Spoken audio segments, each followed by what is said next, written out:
साथियों, special education channel में आपका स्वागत है।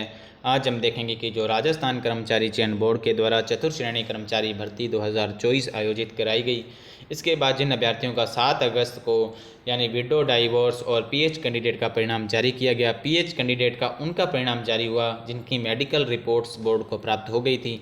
तो उन अभ्यर्थियों को विभाग आवंटन जब किए गए तो उनके लगातार यही कमेंट थे कि सर हमें विभाग आवंटन हो गए हैं, लेकिन जो शिक्षा विभाग या अदर्स कोई विभाग है उसकी तो कार्यसूची जारी हो गई है, लेकिन जो चिकित्सा विभाग मिला है जिन अभ्यर्थियों को, उनकी जो कार्यसूची अभी तक जारी नहीं हुई है। तो आप कमेंट बॉक्स में ज़रूर बताएं जिन जिन अभ्यर्थियों को चिकित्सा विभाग मिला है। बाकी आज हम इस वीडियो के माध्यम से देखेंगे कि आपको चिकित्सा विभाग के द्वारा बड़ी अपडेट दी गई है, आपको चिकित्सा विभाग में कौन कौन सा कार्य करना होगा। इसलिए वीडियो के एंड तक बने रहें और हमारे स्पेशल एजुकेशन चैनल को सब्सक्राइब करें और बेल आइकन ज़रूर प्रेस करें ताकि हर वीडियो का नोटिफिकेशन आप तक ज़रूर पहुंचे। तो आज हम इस वीडियो के माध्यम से और आपके लिए एक और बड़ी अपडेट ये है कि जो भी राजस्थान की यानी आरपीएससी और आरएसएसबी की यानी कि जो भी भर्ती आयोजित कराई जाती है उसकी हर अपडेट आपको स्पेशल एजुकेशन चैनल के माध्यम से मिलेगी। लेकिन जो राजस्थान कर्मचारी चयन बोर्ड के द्वारा सीईटी 10+2 और ग्रेजुएशन जो पात्रता परीक्षा 2026 आयोजित कराई जानी है, इसके लिए हमने कैरियर एकेडमी यूट्यूब चैनल पर यानी Rajasthan geography important MCQs class start कर दी है। तो आप यानी कि अगर सीईटी 10+2 और ग्रेजुएशन पात्रता परीक्षा अगर देंगे 2026 में तो आपके लिए वो क्लास बहुत हेल्पफुल रहेगी। इसलिए हमारे कैरियर एकेडमी यूट्यूब चैनल को सब्सक्राइब कर वो क्लास में यानी कि देखना ना भूलें। इसलिए मैं लिंक है जो डिस्क्रिप्शन में डाल दूंगा और चैनल ज़रूर सब्सक्राइब कर लें। तो अगर आप थ्योरी पढ़कर अगर वो क्लास देखेंगे तो हमने मैपिंग के साथ आपको क्वेश्चन कराए हैं, तो आपके लिए बहुत हेल्पफुल रहेगी। कथन आधारित या सिंपल क्वेश्चन, हर प्रकार के क्वेश्चन है जो भी राजस्थान कर्मचारी चयन बोर्ड न्यू पैटर्न पर आधारित यानी कि क्वेश्चन है, इसलिए क्लास में जुड़ना ना भूलें।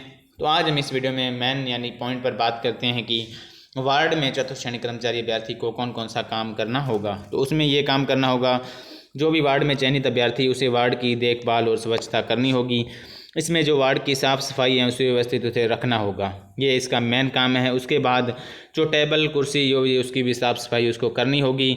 उसके बाद हम बात करें कि जो अदर्स काम है उसका ये करना होगा कि जो यानी कि धूल मिट्टी या किसी भी उपकरण पर, सामग्री पर या धूल मिट्टी जमा होती है तो वो भी उसको यानी कि साफ़ सुथरा करना होगा। उसके बाद जो भी बाथरूम या हाथ धोने की जगह है उसको भी साफ़ सुथरा करना होगा। लेकिन अब काफ़ी अभ्यर्थी कमेंट करेंगे कि सर क्या हमें अकेले को ये काम करना पड़ेगा? तो नहीं, आपको मैं बता दूं कि जो वार्ड होता है उसमें आपके लिए 4 से लेकर 5 अभ्यर्थी चतुर्श्रेणी कर्मचारी अभ्यर्थी के होंगे यानी चतुर्श्रेणी कर्मचारी भर्ती के होंगे। उसके बाद जो भी यानी कि सफाई कर्मचारी है वो भी आपका सहयोग करेंगे। इसलिए आपको घबराने की ज़रूरत नहीं है जिनको शिक्षा विभाग मिला है कि हमारे लिए इतना हार्ड कार्य है, हमें बाथरूम तक की सफाई करनी होगी। नहीं, आपके लिए आपका सहयोग सभी अभ्यर्थी करेंगे। यानी एक वार्ड में 5 से लेकर 6 अभ्यर्थी चतुर्श्रेणी कर्मचारी भर्ती के होंगे, इसलिए आपको घबराने की ज़रूरत नहीं है। और यानी कि आपको नॉर्मली काम तो करना ही पड़ेगा, यानी सफाई का, टेबल कुर्सी या कोई भी बेड यानी उसको साफ़ सफाई या सुव्यवस्थित रखना,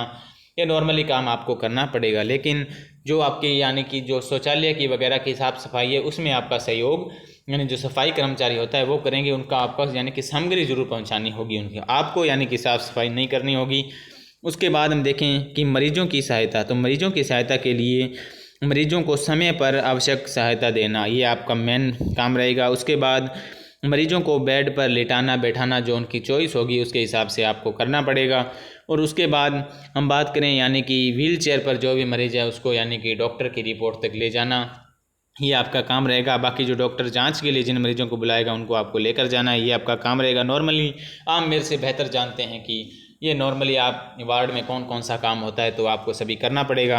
उसके बाद हम देखें कि जो मेडिकल सहायता में आपका सहयोग क्या रहेगा। तो आज हम देखें मेडिकल सहायता में आपका सहयोग ये रहेगा कि जो नर्सिंग स्टाफ होगा, डॉक्टर होगा, उसका सहयोग आपको करना होगा ताकि जो दवाई वगैरह जो है उपचार करने के लिए, जो मरीज़ के उपचार करने के लिए डॉक्टर को जो भी दवाई वगैरह की ज़रूरत होगी तो आपको पहुंचानी होगी। और जो भी दवाइयां, उपकरण या कोई सैंपल सही स्थान पर आपको रखना होगा, ये आपका एक कार्य रहेगा। उसके बाद जो भी इंजेक्शन वगैरह, ड्रेसिंग आदि की जो भी समय ज़रूरी सामान होगा वो आपको तैयार करना होगा। जो डॉक्टर उपचार के समय जो इंजेक्शन वगैरह होते हैं वो उसका आपको तैयार रखना होगा। और उसके बाद हम बात करें कि सामग्री और उपकरण की देखरेख, ये आपका मेन काम यही है कि जो भी वार्ड में रखे सामान की सुरक्षा करना आपका मेन काम रहेगा। उसके बाद जो वार्ड में बेड, कुर्सी, फर्नीचर, उपकरण आदि का जो भी सही स्थिति में आपको रखना होगा। जो जहाँ सफाई के टाइम में जो भी अलग अलग रख दिया जाता है तो उसको आपको सही जगह पर रखना होगा। उसके बाद कोई भी सामान ख़राब होने पर तुरंत सूचना देनी होगी। आपका जो भी सामान ख़राब होता है कि टेबल, कुर्सी कुछ भी अगर टूट जाती है, ख़राब हो जाती है, बेड की चादर ख़राब हो गई तो आपको तुरंत सूचना देनी होगी वार्ड प्रभारी को।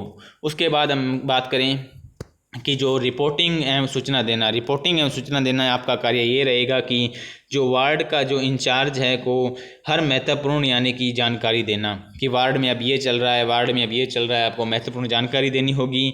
किसी भी यानी समस्या, कमी, खराबी का तुरंत सूचना। आपको ये कि पंखा ये सही चल रहा है, ये नहीं चल रहा, ये यानी कि हर चीज़ का आपको ध्यान रखना पड़ेगा। बेड्स ख़राब हो गए यानी कि जो भी मशीनरी है वो ख़राब हो गई, आपको हर चीज़ का ध्यान रखना होगा। मरीज़ को ये यानी कि सामग्री की ज़रूरत है, ये हमारे वार्ड में नहीं है, तो आपको हर चीज़ यानी सामान का ध्यान रखकर आपको तुरंत उनकी सूचना देनी होगी। उसके बाद जो भी आपको स्थिति बनती है आकस्मिक, उसको भी आपकी सूचना वार्ड के प्रभारी को देनी होगी। ये आपका मेन काम रहेगा। उसके बाद अन्य महत्वपूर्ण कार्य ये रहेंगे कि सैंपल रिपोर्टिंग, दस्तावेज यानी आदि की जो समय संबंधित विभाग को पहुंचाना होगा।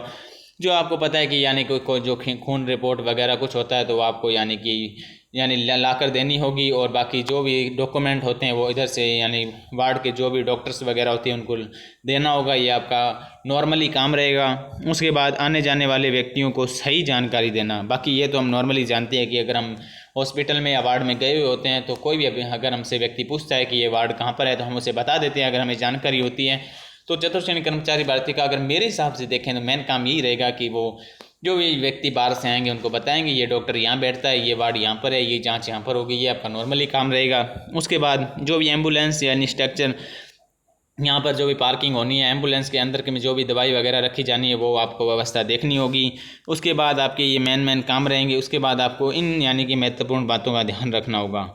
जो भी आपकी यानी कि स्वच्छता बनाए रखना सबसे ज़रूरी आपका यानी कि कर्तव्य है। उसके बाद मरीजों के लिए आपको ये करना होगा कि जो भी मरीजों से यानी कि सभ्य एवं समानुभूतिपूर्ण व्यवहार करना होगा। आपको यानी कि मरीजों के साथ बिल्कुल भी अकड़ कर नहीं बोलना है, उनके साथ यानी कि सम्मान एवं जनक उनका व्यवहार करना है। यह आपका यानी कर्तव्य रहेगा। उसके बाद समय पर कार्य एवं जिम्मेदारी निभाएं। समय पर आपको कार्य एवं जिम्मेदारी निभानी पड़ेगी। उसके बाद हम बात करें कि जो भी सामान और जानकारी की सुरक्षा करें, यानी कि जो सामान रखा है उसकी जो भी खराबी हो जाती है, जो भी यानी सामान कम है तो उसकी जानकारी और सुरक्षा करना आपका जिम्मेदारी होगी। और जो भी टीम के साथ मिलकर आपका यानी कि आपको साथ काम करना पड़ेगा। तो मैंने पहले ही बता दिया है कि आपको अकेले को ये काम करना नहीं पड़ेगा। जो वार्ड में होते हैं लगभग 4 से लेकर 5 अभ्यर्थी होंगे आपके साथ और आप मिलकर सहयोग करोगे। वो भी किसका, अगर आपकी दिमाग में ये आ रहा होगा कि सर हमारे से शौचालय साफ करवाया जाएगा, नहीं, आपसे शौचालय साफ नहीं करवाया जाएगा, क्योंकि जो शौचालय साफ करने वाले जो भी यानी कि सफाई कर्मचारी होंगे उनका आपको सहयोग करना होगा। जैसे आपको उनको यानी जल पहुंचाना होगा, जो भी अदर सामग्री है वो पहुंचानी होगी। बाकी जो साफ़ सफाई का वार्ड में काम है ये आपको मिलकर करना होगा। तो ये आप बिल्कुल घबराएं नहीं। हाँ, आपसे साफ़ सफाई का काम जरूर करवा सकते हैं, लेकिन जो मेरे तक यानी अंदाज़ा है आपको यानी शौचालय साफ़ नहीं करना पड़ेगा। बाकी जिन भी चतुर्थ श्रेणी कर्मचारी अभ्यर्थियों का यानी कि फाइनली सिलेक्शन हुआ है उन्हें बहुत बहुत बधाई। अपनी कमेंट बॉक्स में राय जरूर बताएं कि आपको कौन कौन सा विभाग मिला है, और जिन्हें चिकित्सा विभाग मिला है वो ज़रूर कमेंट बॉक्स में अपना यानी कि राय बताएं कि आप ये काम करने के लिए तैयार हैं। बाकी जो अभ्यर्थी काम नहीं करना चाहता कि वो इसमें मेरी राय ये है कि वो इस पद को छोड़ दे, क्योंकि अगर आपको लगता है कि हमारे आत्मसम्मान को ठेस पहुंच रही है तो आप ये पद छोड़ दे सकते हैं, क्योंकि ये नौकरी उन लोगों के लिए है जो गरीब परिवार के बच्चे हैं, जो विडो डाइवोर्स अपने बच्चों को बहुत ही यानी कठिन यानी परेशानी के साथ जो पालन पोषण कर रही है, उनके लिए ये जॉब है। बाकी जो अभ्यर्थी हाई क्वालिफिकेशन या डिग्री लेकर ये जॉब कर रहे हैं तो उन्हें लग रहा है हमारे आत्मसम्मान पर ठेस पहुंच रही है, तो वो अभ्यर्थी से छोड़ सकते हैं। क्योंकि जो अदर्स अभ्यर्थी हैं जिनका वेट, जो गरीब परिवार के बच्चे हैं जो कम नंबर से यानी थे और हाई कट ऑफ जाने की वजह से उनका फाइनली चयन नहीं हुआ, तो उनका फाइनली सिलेक्शन हो जाएगा। बाकी अपनी कमेंट बॉक्स में राय ज़रूर बताएं और मिलते हैं किसी नेक्स्ट वीडियो में। इसलिए आप यानी कि वीडियो अच्छा लगा हो तो लाइक करें और शेयर करें और चैनल ज़रूर सब्सक्राइब करें। मिलते हैं किसी नेक्स्ट सेशन में। धन्यवाद। जय हिंद, जय भारत।